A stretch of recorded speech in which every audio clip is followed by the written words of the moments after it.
Municipal vice chair इसी councillors के द्वारा चयन किया जाता है और इनकी कालावधि है 5 वर्ष तक ये लोग कार्य करेंगे। जनता लोग होते हैं, जनप्रतिनिधि होते हैं, तो वे लोग 5 वर्ष के लिए इनका सेवा काल 5 वर्ष का होता है। ठीक है, और कार्य तो वही है। यहाँ शहर बड़ा है, यहाँ पेयजल, बिजली, पाठशालाएं, स्वच्छता इत्यादि कामकाज होते हैं, जैसे आपको यहाँ दिखाई दे।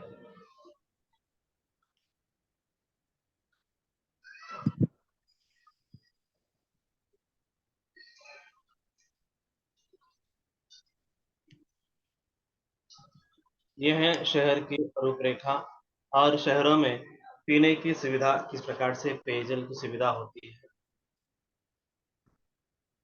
और उसी प्रकार यदि आपको किसी एक वार्ड में स्वच्छता संबंधी शिकायत करना है तो आप सीधे म्युनिसिपल ऑफिस जाकर और शिकायत कर सकते हैं। पेयजल को या स्वच्छता को या किसी भी प्रकार की शिकायत आप म्युनिसिपल ऑफिस जाकर वहाँ म्युनिसिपल कमिश्नर, सरकारी की ओर से कमिश्नर होते हैं म्युनिसिपल कमिश्नर, इन म्युनिसिपल कमिश्नर को आप वहाँ जाकर शिकायत कर सकते हैं।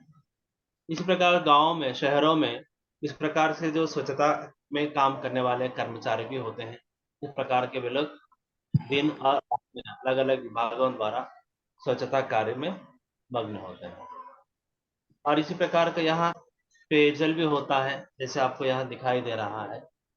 ये पेयजल पीने का पानी जो एक इस पीने के पानी को यहाँ नाम दिया गया है आकाश गंगा। एक स्कीम के द्वारा, योजना के द्वारा शहरों में पेयजल की व्यवस्था को बनाया गया आकाश गंगा, यानी कि पाइपलाइन नीचे से ऊपर की ओर ले जाना चाहिए, तो इसे इस पेयजल की व्यवस्था को आकाश गंगा के नाम से जाना जाता है। और उसी प्रकार शहरों में जब बड़े बड़े टैंकबंड्स होते हैं, तालाब होते हैं, तो वहाँ दसरा इत्यादि त्योहारों के समय इस प्रकार से वहाँ ये जो आपको बदकमा दिखाई दे रही है, तो इसे वहाँ पानी में निमज्जन किया जाता है। और यहाँ एक उदाहरण के रूप में दिया गया है, वेमुलावाड़ा एक नगर पंचायत है। जो वेमुलावाड़ा इससे पहले करीमनगर जिले में था, अभी राजन्ना जो सिरसिल्ला जो जिला है, नया जिला वेमुलावाड़ा राजन्ना सिरसिल्ला जिला में आता है। यहाँ 20 वार्ड हैं, 20 काउंसिलर्स हैं। 2011 तक ये मेजर ग्राम पंचायत थे। इसके बाद ये म्यूनसिपालिटी बनी, नगर पंचायती बनी। तो यहाँ आप जानते हैं राजा राजेश्वरी जो देवता की मंदिर है, और यह एक प्रमुख मंदिर मानी जाती है तेलंगाना की। और ये यहाँ इसी शहर में इस प्रकार की आकाश गंगा नामक पेयजल की व्यवस्था आपको की गई है। और उसी प्रकार से यहाँ स्वजला धारा नामक एक योजना द्वारा भी लोगों तक हर घर को पेयजल दिया गया है। तो इस प्रकार से यहाँ प्लास्टिक हो, ये स्वच्छता कार्य में भाग लेने वाले हों, और ये लोग तो स्वच्छता ऑटो और ट्रैक्टर्स इत्यादि व्हीकल्स के माध्यम द्वारा उस इकट्ठा किया हो गया कूड़ा और कचरे को ये लोग डंपिंग यार्ड में शहर के दूर ले जाकर उसे डंप करते हैं। तो इस प्रकार से शहर में भी ग्राम पंचायत की तरह ही काम किया जाता है, लेकिन इसकी रूपरेखा एक ही मतदान। याद रखें, शहरों में म्युनिसिपल काउंसिलर होते हैं जिन्हें पार्षद कहा जाता है, और म्युनिसिपल कॉरपोरेशन में कॉरपोरेटर्स, उन्हें भी पार्षद कहा जाता है, लेकिन वह कॉरपोरेटर कहते हैं। म्युनिसिपल कॉरपोरेशन जो 3 लाख से अधिक जनसंख्या वाले प्रांत को म्युनिसिपल कॉरपोरेशन कहते हैं, नगर निगम वहाँ कॉरपोरेटर होते हैं, काउंसिलर की जगह उनको कॉरपोरेटर का नाम दिया जाता है। तो इस प्रकार से नगर निगम, नगर पालिका, नगर पंचायत का गठन इस प्रकार से किया जाता है। ये आप थोड़ा सा दो अंतर हैं, वहाँ 2 वोट दिए जाते हैं ग्राम पंचायत में, यहाँ 1 ही वोट दिया जाता है। तो कामकाज तो ठीक है, सब एक ही है, लेकिन मतदान ही वहाँ 2 देते हैं या 1 देते हैं, इस बात को याद रखें। ठीक है।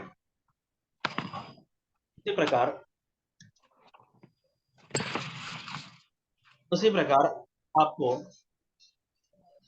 शहरों और गांव में देखे हैं, और उसी के साथ साथ मंडल, ग्राम पंचायत और नगर पंचायत को देखे हैं। और मंडल स्तर पर भी कुछ अधिकारी होते हैं, जैसे एमपीटीसी, जेडपीटीसी को मंडल को पृथक किया जाता है, अलग किया जाता है। जैसे एक मंडल में 20 गांव हैं, 20 गांव के लिए 3000 जनसंख्या के लिए एक एमपीटीसी का क्षेत्र बनाया जाता है। एमपीटीसी मंडल परिषद, टेरिटोरियल कॉन्स्टिट्यूंसी, एमपीटीसी। इस प्रकार से मंडल परिषद एमपीटीसी का निर्वाचन क्षेत्र भी दिया जाता है। जैसे 20 गांव में तो 10 एमपीटीसी का चयन हुआ है, एमपीटीसी निर्वाचन क्षेत्र होते हैं। तो चुनाव में ये 10 एमपीटीसी मिलकर मंडल प्रेसिडेंट, मंडल वाइस प्रेसिडेंट, जिस प्रकार से म्यूनसिपालिटी में सभी वार्ड मेंबर्स मिलकर जैसे म्यूनसिपल चेयरमैन, वाइस चेयरमैन को चयन किया है, उसी प्रकार सभी मंडल के एमपीटीसी मिलकर एक मंडल प्रेसिडेंट, मंडल परिषद प्रेसिडेंट, एमपीपी कहा जाता है। इस एमपीपी के को चयन करते हैं और किसी एक को वाइस एमपीपी के द्वारा चयन करते हैं। वे लोग मंडल परिषद की देखभाल करते हैं। वहां सरकारी कर्मचारी मंडल परिषद ऑफिसर डेवलपमेंट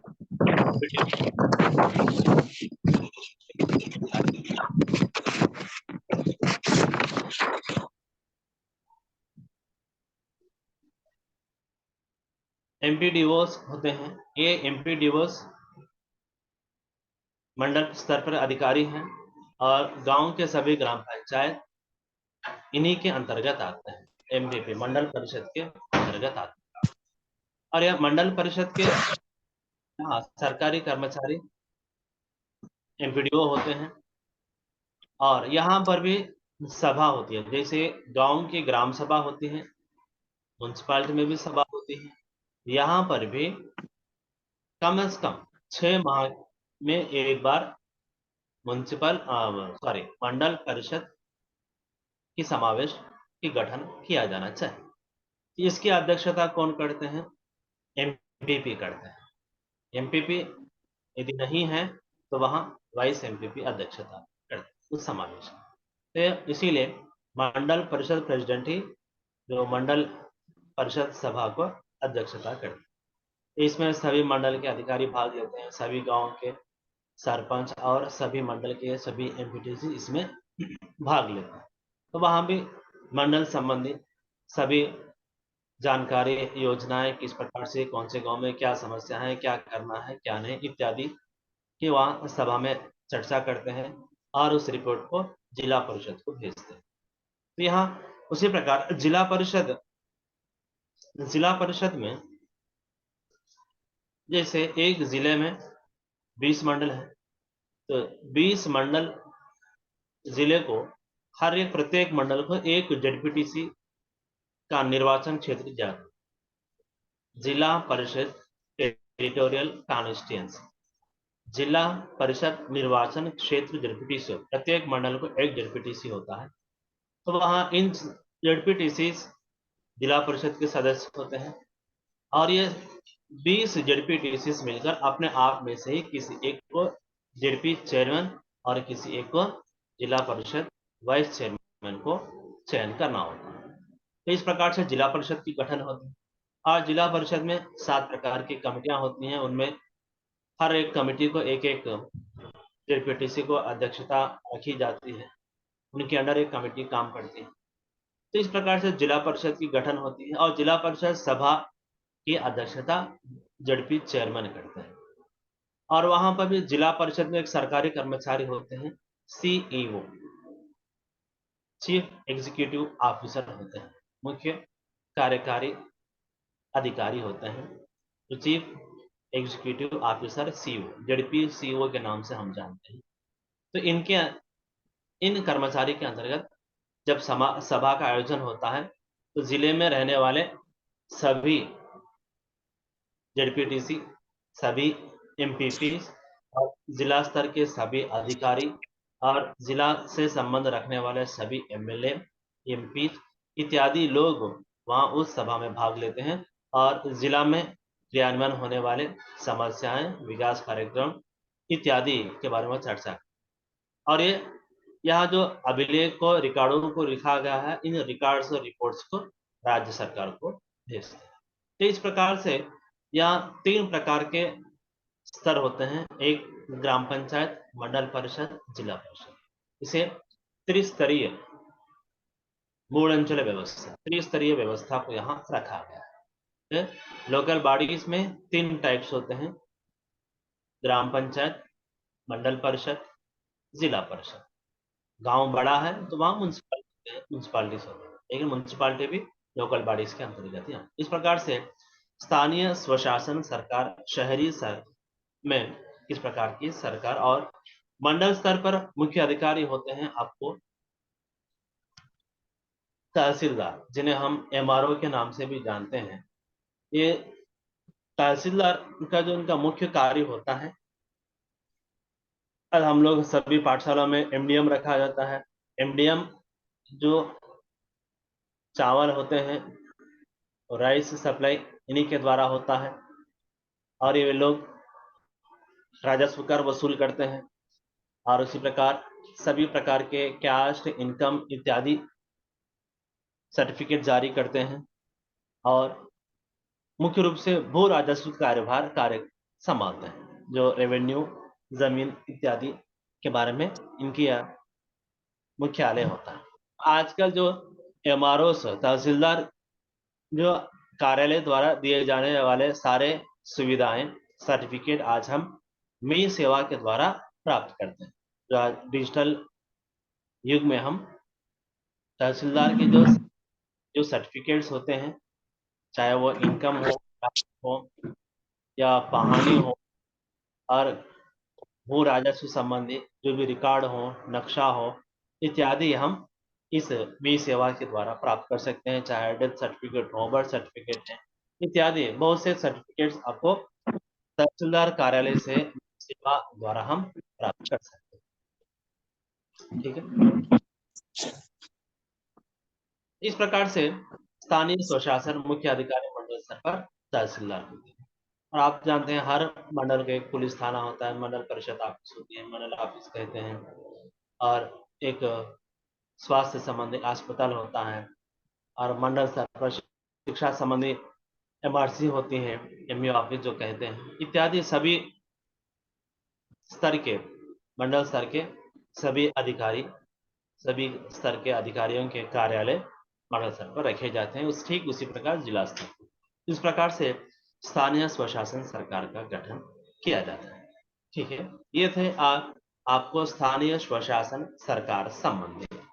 और अब हम देखते हैं इसी प्रकार से स्थानीय सरकार के बाद हम राज्य सरकार, नगर में देखे हैं, और उसी प्रकार राज्य सरकार। राज्य में विधानसभा होती है, विधान परिषद भी। विधानसभा असेंबली कहते हैं, जब हम प्रत्येक 5 वर्ष के लिए विधानसभा के चुनाव होते हैं, विधानसभा का गठन होता है। भारत के उस समय जब आज़ादी नहीं मिली थी तब ये नहीं था, उस समय राजाओं का शासन काल था। तो आज हम लोकतंत्र, जनतंत्र या प्रजातंत्र की सरकार में यहाँ प्रति 5 वर्ष के लिए एक बार राज्य स्तर की सरकार के लिए चुनाव होता है। यहाँ मुख्य रूप से विधानसभा का चुनाव होता है, असेंबली के चुनाव होते हैं, और इस विधानसभा प्रत्येक राज्य के लिए एक विधानसभा होती है, और प्रत्येक राज्य के लिए एक विधानसभा, और इन विधानसभा के निर्वाचन क्षेत्र को राज्य में अलग अलग किया जाता है। जैसे जिसे हम असेंबली कॉन्स्टिट्यूएंसी कहते हैं, MLA, member of legislative assembly. विधानसभा सदस्य के नाम से हम जानते हैं, एमएलए। शासन सभा सभ्य के नाम से हम जानते हैं। तो ये क्षेत्र में राज्य के प्रत्येक क्षेत्र में एमएलए की कॉन्स्टिट्यूंसी रखी जाती है, निर्वाचन क्षेत्र। विधानसभा निर्वाचन क्षेत्र होता है, एमएलए कॉन्स्टिट्यूंसी, असेंबली कॉन्स्टिट्यूंसी कहते हैं, एसी के नाम से जानते हैं, असेंबली कॉन्स्टिट्यूंसी। ये विधानसभा निर्वाचन क्षेत्र से प्रत्येक 5 वर्ष के लिए वहां चुनाव होता है। जैसे हमारे यहाँ तेलंगाना में लिया जाए उदाहरण के लिए, तो तेलंगाना में कितने निर्वाचन क्षेत्र हैं? कितने हैं? कितने असेंबली कॉन्स्टिट्यूंसीज हैं? 117। 100। 119 सर। हाँ मैडम, 119 सर। 119, 119, 119, 119, 119 निर्वाचन क्षेत्र हैं तेलंगाना में। ये 119 निर्वाचन, प्रत्येक निर्वाचन क्षेत्र से एक एमएलए को हम चयन करते हैं, जिनकी कालावधि 5 वर्ष होती है। सभी जगह 5 वर्ष है, ग्राम सभा, म्यूनसिपालिटी, मंडल परिषद, जिला परिषद, और यहाँ राज्य सरकार विधानसभा असेंबली के लिए भी 5 वर्ष की कार्य। तो विधानसभा में सदस्य बनना है, एमएलए बनना है, तो आपकी योग्यता क्या होनी चाहिए? आयु वर्ग 25 वर्ष। 25 वर्ष होना चाहिए।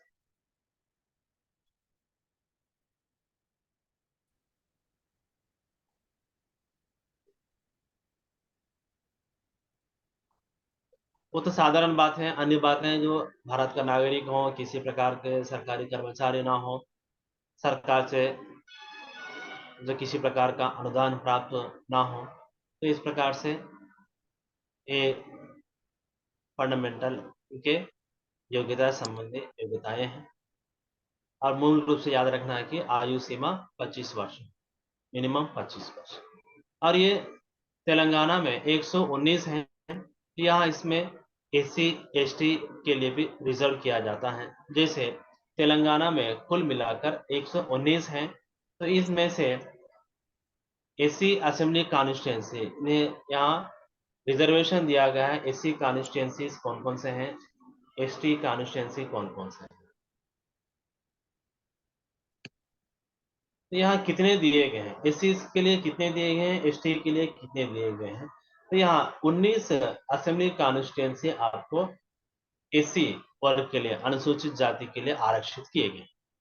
कुल निर्वाचन क्षेत्र हैं 119, उनमें से एससी रिजर्व्ड कॉन्स्टिट्यूंसीज हैं 19 हैं, और एसटी शेड्यूल्ड ट्राइब्स के लिए एसटी रिजर्व्ड कॉन्स्टिट्यूंसीज हैं 12। और एक है इंडो एंग्लो इंडियन, ये अभी नहीं है, ये केवल अभी 119 ही है। वो एंग्लो इंडियन मिलाएं तो 120 होगा, वो तो नॉमिनेटेड है, अभी वो नहीं है।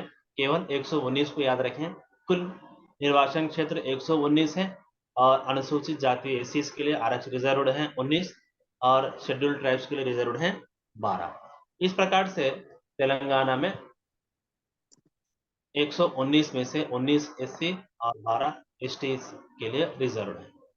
जहां जिन्हें रिजर्व किया जाता है, अब उसी आरक्षित आरक्षण से संबंध रखने वाले व्यक्ति ही उस चुनाव में भाग ले सकते हैं।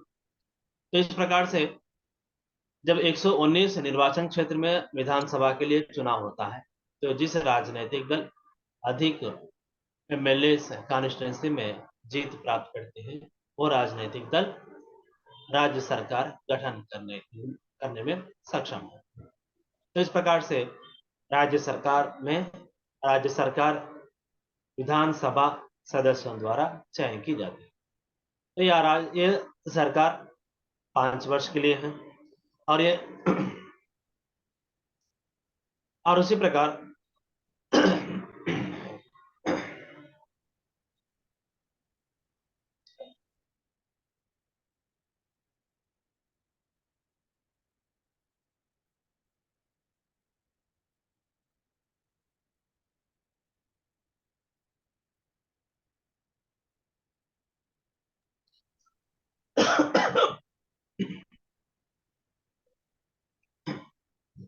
हाँ, यहाँ विधानसभा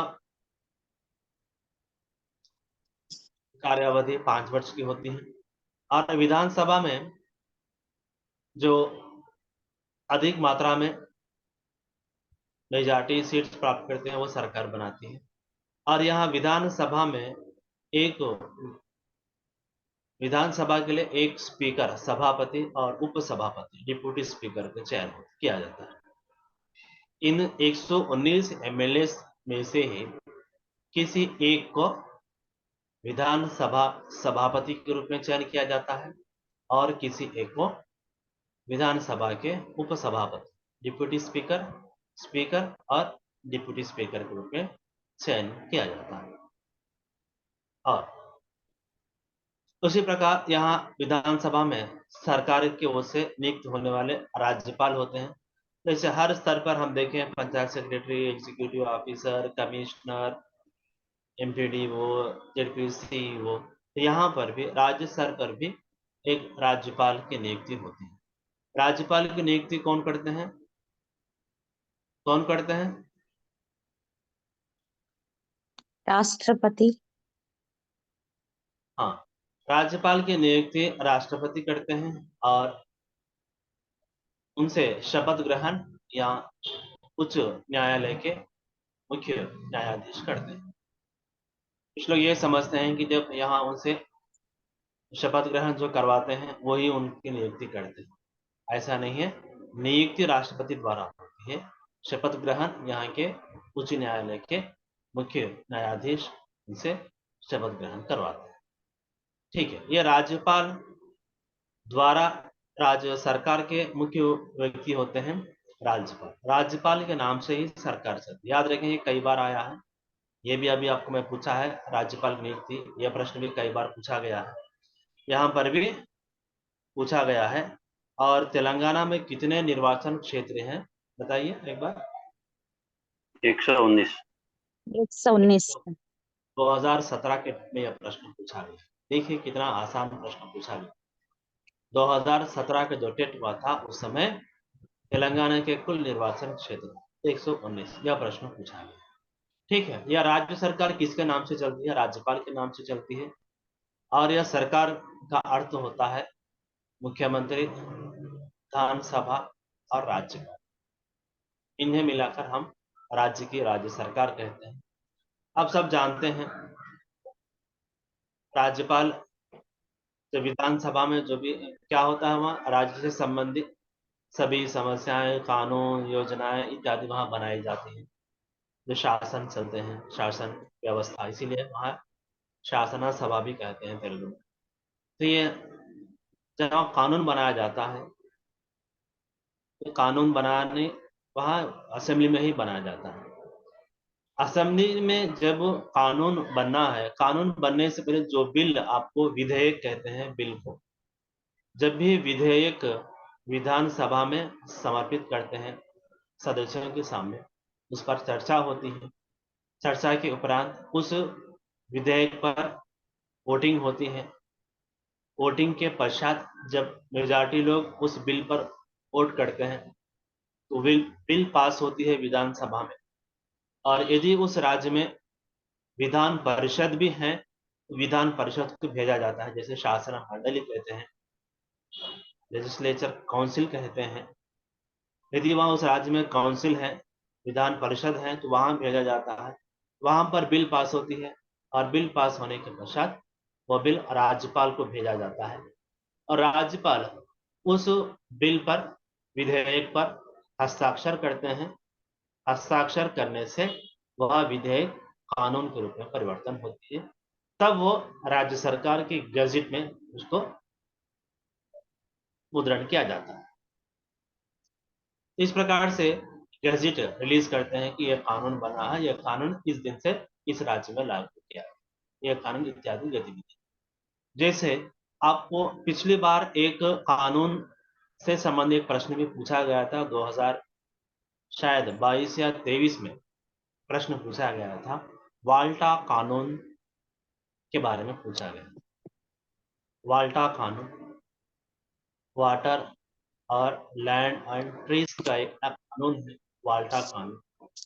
water, land and trees act Walta 2002 का यह कानून है। इस कानून से लेकर प्रश्न पूछा गया पिछले टेट में।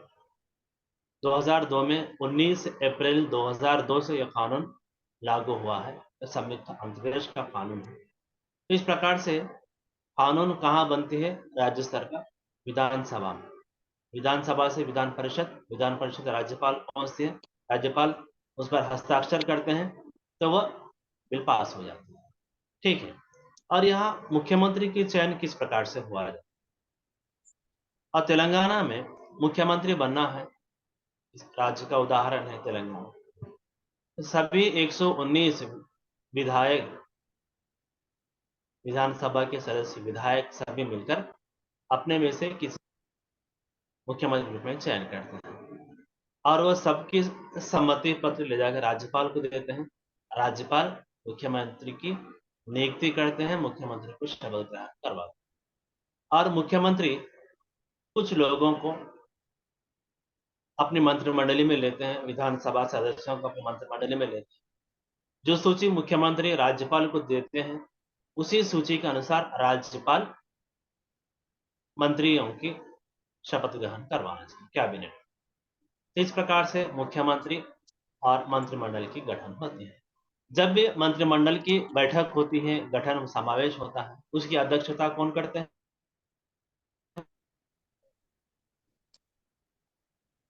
मंत्रिमंडल की जब बैठक होती है, मुख्यमंत्री। हाँ, मुख्यमंत्री, राज्यपाल, मुख्यमंत्री ही का। मुख्यमंत्री। और विधानसभा के मुख्य रूप से विधानसभा के नेता कौन होते हैं?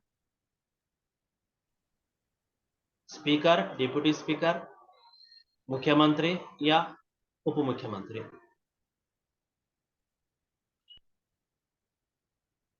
विधानसभा के नेता विधानसभा के स्पीकर, डिप्टी स्पीकर, सभापति या उपसभापति, मुख्यमंत्री या उप मुख्यमंत्री?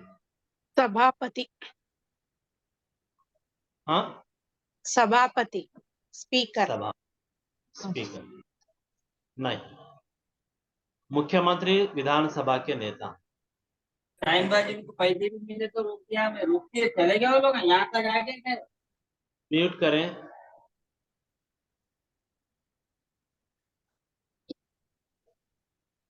विधानसभा के नेता होते हैं मुख्यमंत्री। उस सभा को संचालन करना, अध्यक्षता है वो स्पीकर है, सभा को संचालन करने वाले, सभा को चलाने वाले। जब स्पीकर नहीं है तो डिप्टी स्पीकर होते हैं, सभा को चलाने वाले। उस सभा की अध्यक्षता करते हैं, लेकिन नेता, नेतृत्व होने सभा के नेता वहां मुख्यमंत्री होते हैं। ठीक है, ये बात को आप याद रखना। छोटी सी चीज होती है, लेकिन यहीं से प्रश्न पूछा जाता है। ठीक है। और ये जब किसी एक कारणवश मुख्यमंत्री नहीं है तो कार्यभार कौन संभालना है? राज्य में मुख्यमंत्री नहीं है या विदेश गए हैं या बीमार हैं, उप मुख्यमंत्री। हाँ, यदि किसी एक दुर्घटनावश मुख्यमंत्री की मृत्यु हो जाती है, क्या सरकार चलती है? नहीं। जैसे नहीं चलती। बिल्कुल सही। क्या मंत्रिमंडल ही कंटिन्यू चलती है? चल सकती है। मुख्यमंत्री की किसी एक कारणवश उनकी मृत्यु हो गई है, मुख्यमंत्री अभी नहीं है, उप मुख्यमंत्री हैं और मंत्रिमंडली भी है, क्या वो मंत्रिमंडली कंटिन्यू रहती है?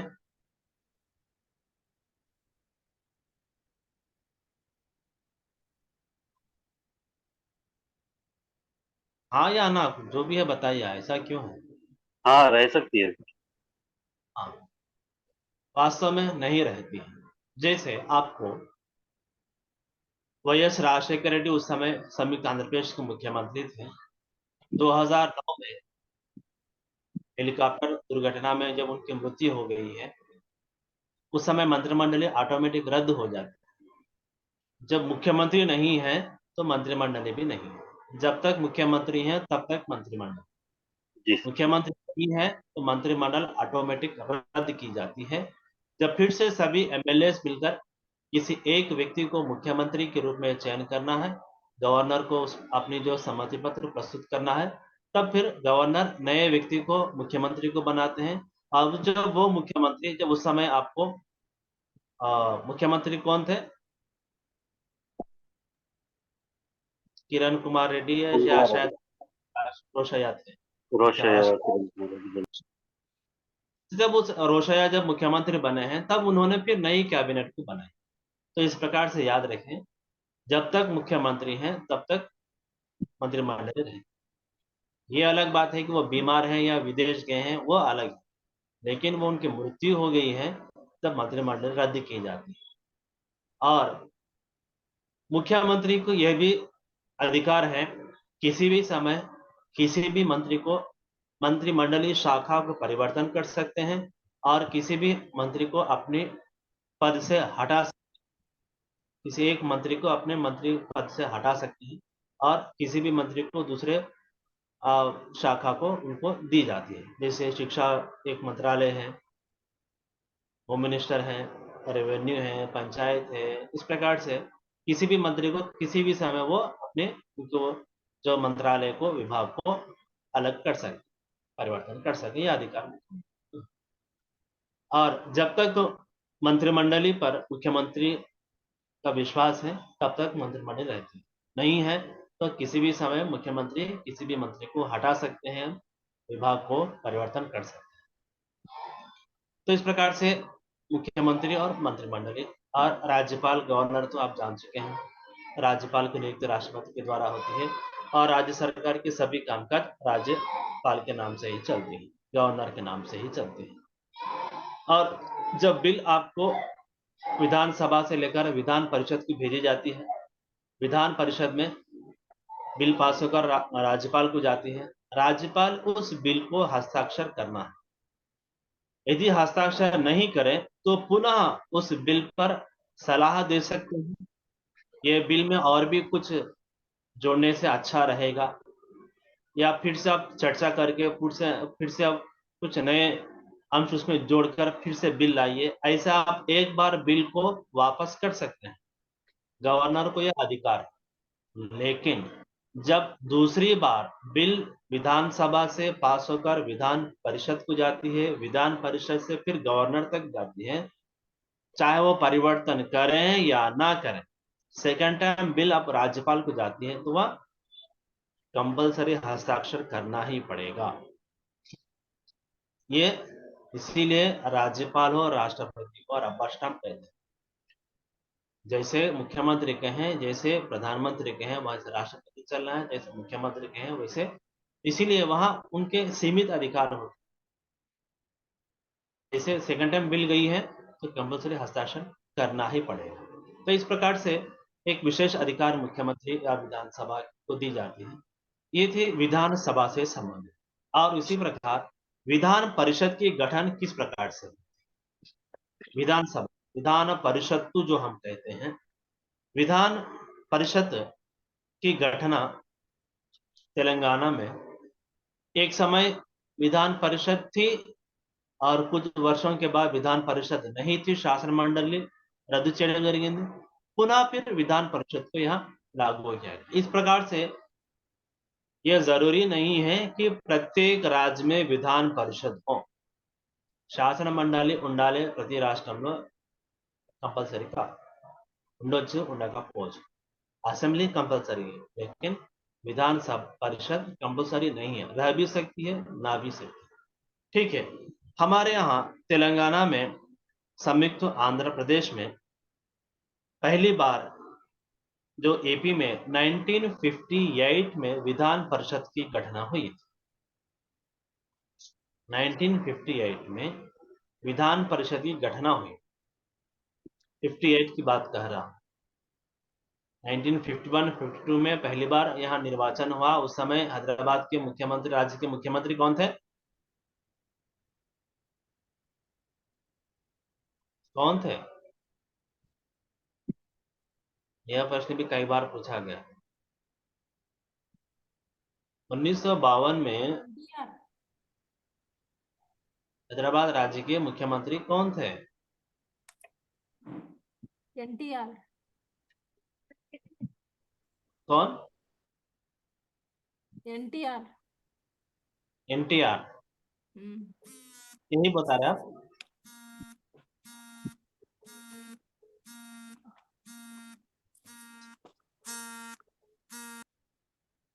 ठीक है, बूरगुला रामकृष्णराव। बिल्कुल सही है। बूरगुला रामकृष्णराव, में आपको बताया कि वो संयुक्त महबूब नगर के शादनगर के निकट एक गांव है बूरगुला, उस गांव के नाम से उन्हें बूरगुला रामकृष्णराव के नाम से जानते हैं। ये हैदराबाद राज्य के प्रथम और अंतिम मुख्यमंत्री थे। 1956 में आंध्र प्रदेश का गठन हुआ, उससे पहले हैदराबाद राज्य ही था। वो फर्स्ट एंड लास्ट मुख्यमंत्री थे। चुनाव लोकतंत्र प्रजातंत्र की सरकार में वो मुख्यमंत्री थे। 56 में आंध्र प्रदेश हुई। 1958 में विधान परिषद की घटना हुई। शासन मंडली लेजिस्लेचर काउंसिल की घटना कब हुई? 1958 में। जब एनटी रामाराव जब मुख्यमंत्री बने हैं तब 1985 में इस विधान परिषद को उन्होंने रद्द किया। ये जरूरी नहीं है, अनावश्यक है, इसलिए विधान परिषद को उन्होंने रद्द किया गया। डिजिट याद रखिए, 1958, इसको रिवर्स में लाइए 85 होगा।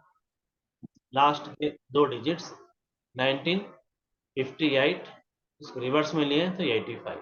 58 में उस घटना हुई, 85 में रद्द किया गया। कौन रद्द किए? उस समय के मुख्यमंत्री एनटी रामाराव ने इस विधान को क्या किए? रद्द किए थे। और पुनः 2007 में जब वाईएस राजशेखर रेड्डी मुख्यमंत्री बने हैं, 2007 में पुनः आंध्र प्रदेश में विधान परिषद की घटना की गई। तब से अब तक यह विधान परिषद कंटिन्यू चली आ रही है। याद रखें, ये आंकड़े हैं। 1958 में इस विधान परिषद की घटना हुई, 85 में रद्द हुई, पुनः 2007 में विधान परिषद की घटना हुई। तब से फिर ये कंटिन्यूसली चलती आ रही है। एमएलसी आप जानते हैं, एमएलए तो आप जानते हैं, विधानसभा के असेंबली के मेंबर है। MLC member of legislature council, शासन मंडली सभ्युడు, विधान परिषद सदस्य बनने के इनकी घटना किस प्रकार से होती है? विधान परिषद की घटना। और ये इस सभा को उच्च सभा कहता है और इस सभा को बड़ों की सभा कहते हैं, पेद्दला सभा। और ये शाश्वत सभा है, कभी भी इस सभा रद्द नहीं होती। असेंबली आपको किसी भी समय, असेंबली का समय अवधि क्या है? 5 वर्ष। लेकिन किसी भी कारणवश गवर्नर अवधि से पहले रद्द कर सकते हैं या अवधि को विशेष परिस्थिति में बढ़ा भी सकते हैं। 5 साल के बजाय 1 साल बढ़ा भी सकते हैं अवधि को, या 5 वर्ष से पहले असेंबली भी रद्द कर सकते हैं। यह अधिकार है, लेकिन विधान परिषद को रद्द करने का अधिकार नहीं है। ये कंटिन्यूसली है। वहां एमएलए प्रति 5 वर्ष के लिए एक बार आते हैं, सब लोग एक साथ आते हैं, सब लोग एक साथ, उनकी टाइम पीरियड समाप्त हो जाता है। लेकिन विधान परिषद में ऐसा नहीं होता।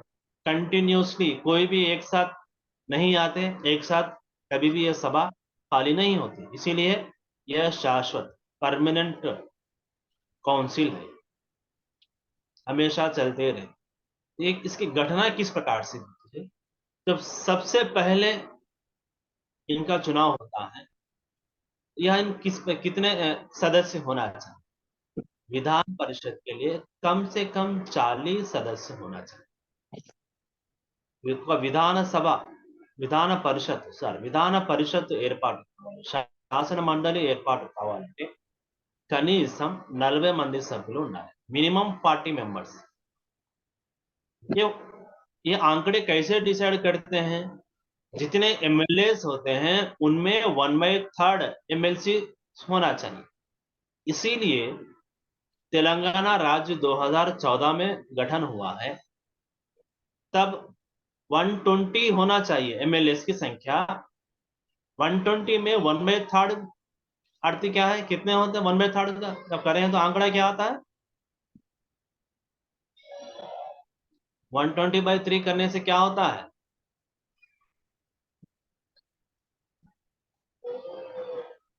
40 सर। 40। 120/3 करने से 40 होता है। तो इसीलिए फर्स्ट टाइम जब हमारे यहाँ 119 विधानसभा के सदस्य हैं, एमएलए थे, एक एंग्लो इंडियन एमएलए को हम रखे थे, 120 ये फर्स्ट टाइम। तब हम विधान परिषद की घटना तेलंगाना में अलग से बनाई गई, और यह विधानसभा की घटना कंटिन्यू हो गई। एक बार घटना हो गई तो एंग्लो इंडियन फिर से जरूरी नहीं है। फर्स्ट टाइम एस्टैब्लिश करते हैं, राज्य अलग होने के बाद फर्स्ट टाइम गठन हुआ है तो 120 मेंबर्स होना चाहिए। तो एक हम ले सकते हैं एंग्लो इंडियन के रूप में, तो उसे हम एक एंग्लो इंडियन एमएलए को भी हम लिए थे। अब वो एंग्लो इंडियन नहीं है, 119 घटना हुई है, अब उनकी ठीक है। जब 40 मेंबर्स होते हैं, ये 40 के सदस्यों की नियुक्ति कैसे की जाती है?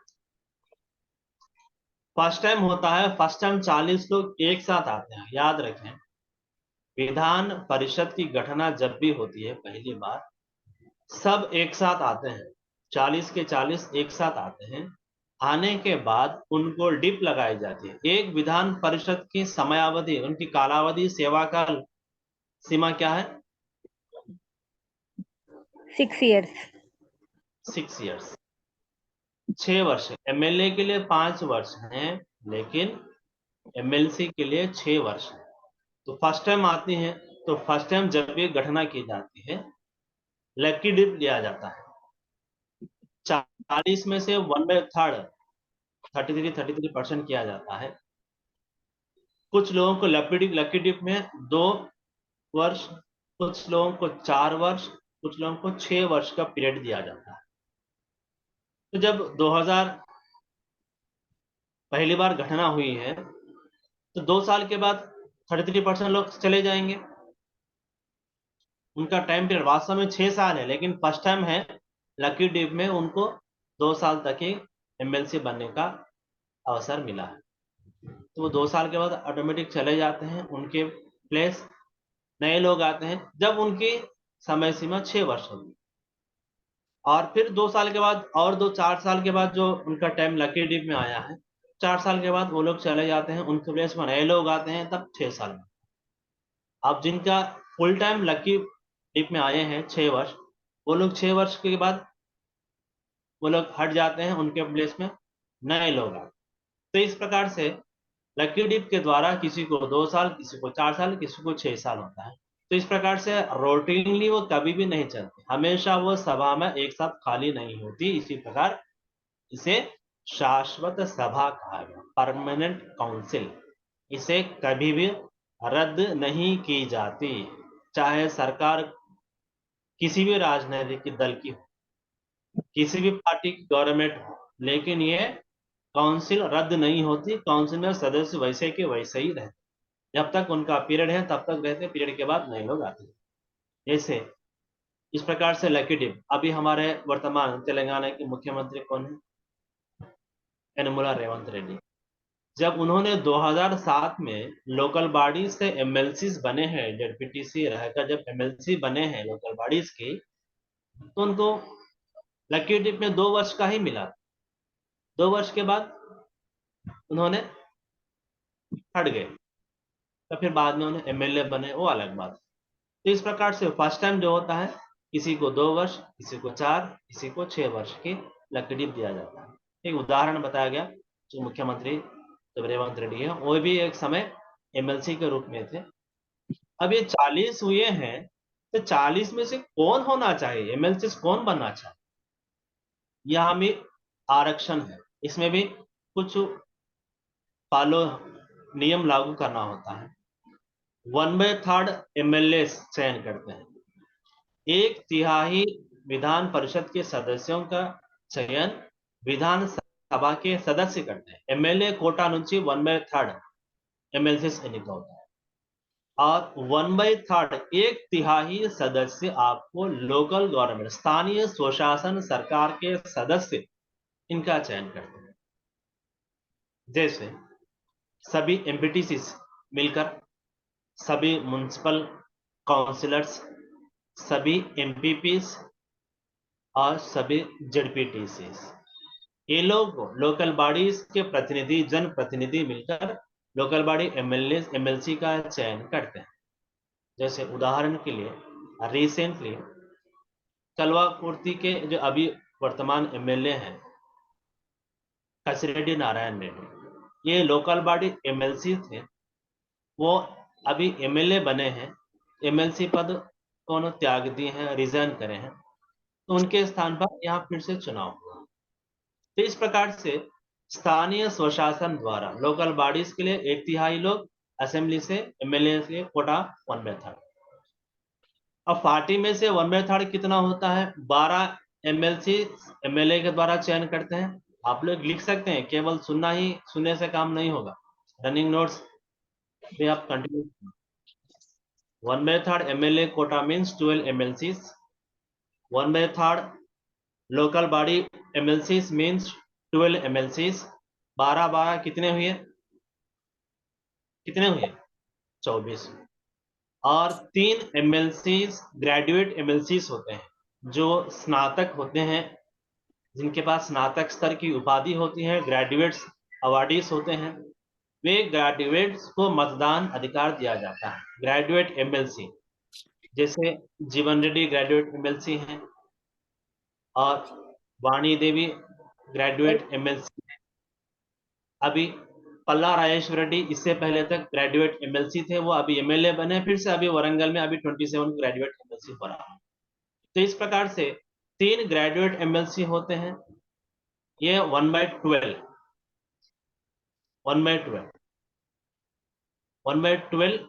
Means 3 graduate MLC. 1/12 teacher MLC, जो गवर्नमेंट के टीचर्स होते हैं, वे टीचर्स एमएलसीज होते हैं।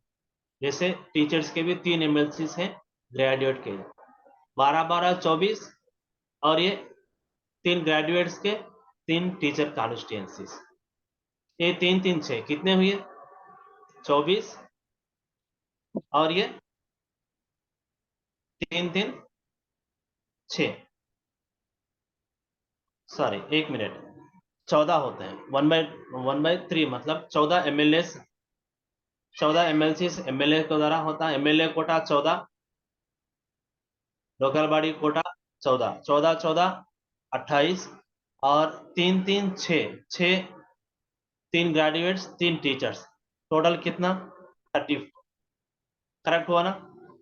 1/3 मतलब 14 MLC MLA quota, 1/3 local body government 14 14 14 28, और 3 ग्रेजुएट 3 टीचर कॉन्स्टिट्यूएंसी एमएलसी 6, 28 और 6 34, 34। और 34 6 गवर्नर 1/6, 1/6 1/6 आपको गवर्नर कोटा मीन 6 एमएलसी आपको गवर्नर कोटा के। इस प्रकार से कुल मिलाकर कितने हुए? 40। परिषद का गठन इस प्रकार से होता है। याद रखें, पहली बार संयुक्त आंध्र प्रदेश में 58 में हुआ, 85 में रद्द हुआ, 2007 में पुनः यह फिर परिषद की गठन हुई, और तेलंगाना राज्य गठन के बाद ये कंटिन्यू हुआ। 120 होना है तो एंग्लो इंडियन को लिए है, और 1/3 एमएलए की संख्या यहाँ होनी चाहिए, तो 40, 120/3 40 एमएलसी यहाँ है। तो पार्टी में भी गठना किस प्रकार से होती है? 1/3 MLA quota 14 MLC, 1/3 local body quota 14 MLC, 1/12 3 graduate MLC, 1/12 3 teacher constituency MLC, 1/6 governor quota 6। कुल मिलाकर 40 एमएलसी हमारे विधान परिषद में, और इनका समयकाल 6 वर्ष का होता है। प्रति 2 वर्ष के लिए कुछ लोग 33% लोग चले जाते हैं, उनके स्थान है, इसलिए कभी भी यह सभा खाली नहीं होती। ठीक है, इस प्रकार के यहाँ इन 40 एमएलसी विधानसभा परिषद के सदस्यों से किसी एक को विधान परिषद के अध्यक्ष के रूप में चयन करना। काउंसिल चेयरमैन होते हैं, एमएलसी जो काउंसिल होती हैं, लेजिस्लेचर काउंसिल, विधान परिषद के एक अध्यक्ष होते हैं और किसी एक को उप अध्यक्ष, उपाध्यक्ष, वाइस चेयरमैन के रूप में भी चयन करते हैं। वहां सभापति कहते हैं, एमएलए के वहां स्पीकर, डिप्यूटी स्पीकर कहते हैं, यहाँ चेयरमैन, वाइस चेयरमैन कहा जाता है। ये थोड़ा सा अंतर है, ये आपको देख। इस प्रकार से विधानसभा में, विधान परिषद में क्या अंतर है, या इनकी कालावधि क्या है, इनकी कालावधि क्या है, और ये परसेंटेज आपको याद रखना है। 1/3 14 MLA quota, 1/3 local body 14 MLCs, 1/12 graduates, 1/12 3 teachers, 1/6 आपको गवर्नर कोटा दिया जाता है। 6 कुल मिलाकर 40। ठीक है, ये है आपको विधानसभा में और कानून क्या होता है, और हमारे राज्य में विधानसभा, विधान परिषद भी होने के कारण विधान परिषद की घटना किस प्रकार से होती है। ठीक है, और जब भी वित्तीय संबंधी बिल है, कोई भी बिल को विधेयक, बिल को विधेयक कहा जाता है। विधेयक जो प्राइवेट बिल है या वित्तीय इतर बिल होती है, विधेयक होती है, तो किसी भी सभा में आप उस बिल को प्रस्तुत कर सकते हैं। लेकिन जब आपको वित्तीय संबंधी, टैक्स, कमर्शियल संबंधी, फाइनेंशियल बिल होती हैं, यह बिल को फर्स्ट आपको विधानसभा, असेंबली में ही प्रस्तुत करना चाहिए, और असेंबली में वह बिल पास होने के बाद विधान परिषद को आना चाहिए। विधान परिषद में यदि वह बिल पास नहीं हुई या पास नहीं करे, वहीं पर रखे हैं, 14 दिन के बाद ऑटोमेटिक विधान परिषद में वो बिल पास हुई माना जाता है।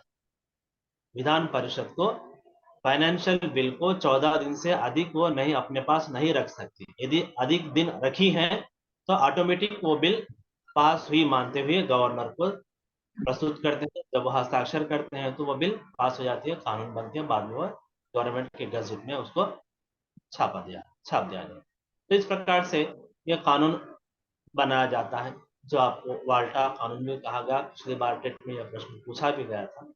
इस प्रकार से स्थानीय स्वशासन सरकार किस प्रकार से, लोकल बॉडी गवर्नमेंट्स और स्टेट गवर्नमेंट्स की गठन किस प्रकार से होती है, ये तो आप मुख्य रूप से पुरुष लोग ये पॉलिटिकल संबंधी बातों को जानते हैं, और जो भी महिलाएं हैं वो लोग इस अंश से कुछ दूर होते हैं। तो आज की कक्षा से कुछ हद तक आप लोगों को यह जानकारी सुविधाजनक होगी, यह मानते हुए, और आज की हमारी कक्षा को यहीं समाप्त करते हैं। कल हमारी अगली कक्षा होगी एक और सरकार, केंद्र सरकार की घटना किस प्रकार से होती है, और केंद्र सरकार में वहां पर भी लोकसभा, अभी जो चुनाव हो रहे हैं, और राज्यसभा होती है। तो राज्यों से आने वाले प्रतिनिधि राज्यसभा, और जनता द्वारा पब्लिक से आने वाली सभा को लोकसभा कहते हैं। तो इस प्रकार से हाउस ऑफ पीपुल कहते हैं।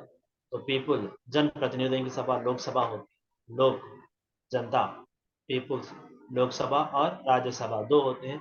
वो उसका गठन किस प्रकार से होता है, केंद्र सरकार के गठन इत्यादि अंशों के बारे में हम कल की कक्षा में बात करते हैं। उसी प्रकार कल केंद्र सरकार के पश्चात उसी संसद, पार्लियामेंट की गठन किस प्रकार से, पार्लियामेंट में क्या होता है, और संविधान, भारतीय संविधान से संबंधित महत्वपूर्ण कक्षा।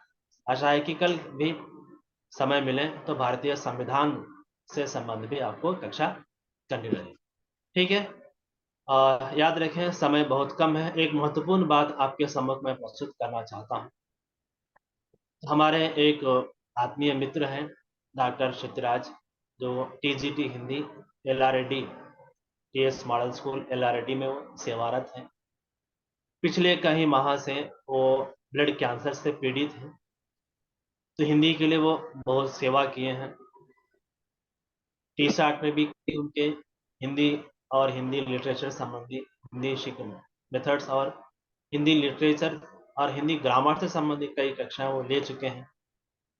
तो आज उनकी स्थिति बहुत गंभीर स्थिति है, बहुत ही अस्वस्थता है। एक दिन पहले, कल ही मैं और कुछ मित्र जाकर यशोदा हॉस्पिटल सिकंदराबाद में जाकर मिले हैं, तो उनकी जो अस्वस्थता बहुत गंभीरता से है। वो क्राउड फंडिंग की सहायता हमसे चाहते हैं। तो आशा है कि आप सब लोग डॉक्टर शक्तिराज जी जो टीजीटी हिंदी हैं, तो सभी ग्रुपों में उनके बारे में तो गूगल पे, फ़ोन पे या बैंक अकाउंट डिटेल्स और उसी प्रकार से इम्पैक्ट और केटो जो सामाजिक एनजीओस के माध्यम से भी कुछ क्राउड फंडिंग इकट्ठा किया जा रहा है। तो अच्छा होगा कि उनका नंबर आपको सभी ग्रुपों में पोस्ट किया गया है। तो मैं चाहता हूँ कि आप लोग भी उनकी सहायता करें। वो हिंदी से एक अच्छे साहित्यकार भी हैं, लेखक भी हैं, तो हमारी भाषा के एक अध्यापक। तो अब तक कई बार वो अच्छे काम किए हैं। कोविड के समय फ्री कोचिंग भी दिए हैं, कई वेबिनार का आयोजन किए हैं। तो मैं चाहता हूं कि जब भी आपके पास ये मैसेज आया कि उनकी सहायता के लिए फ़ोन पे, गूगल पे नंबर या बैंक डिटेल्स आएगा, तो आज नहीं, कल नहीं, एक 8 दिन के बाद भी क्यों ना हो, जब भी आपके पास धनराशि हो, चाहे वो जितना भी हो या 50 हो, 100 हो, जितना भी हो, कृपया उनको आर्थिक सहायता दें। जब हम सहायता करेंगे तो कभी हमको भी कोई ना कोई हम सहायता करेगा। ये हमारे परम मित्र हैं। ये मैं आपसे अनुरोध है कि जैसे हम कल इतने व्यस्तता रहने के बाद भी मैं कल आपको कक्षा लिया हूँ और आज भी कक्षा जारी है और लगातार कई दिनों से हम ये कक्षा लेते आ रहे हैं बिना किसी शुल्क के। निःशुल्क कक्षाएं जारी हैं। सब लोग छुट्टियों में हैं, आप लोग भी खाते पीते कक्षा को देख रहे हैं, लेकिन मैं कक्षा लेते समय आपके सम्मुख ही रहना पड़ता है। इसके पीछे कई तैयारी होती है। तो मैं ये नहीं चाहता कि मैं आपसे कुछ नहीं चाहता, लेकिन ये चाहता हूँ कि आप हमारे एक हिंदी अध्यापक की आर्थिक सहायता करें। तो ये छोटी सी अनुरोध है, तो आप सहायता करें। तो इसी बात से आज की यह कक्षा समाप्त करते हैं। यदि किसी को आज की कक्षा से संबंधित कोई संदेह है तो बता सकते।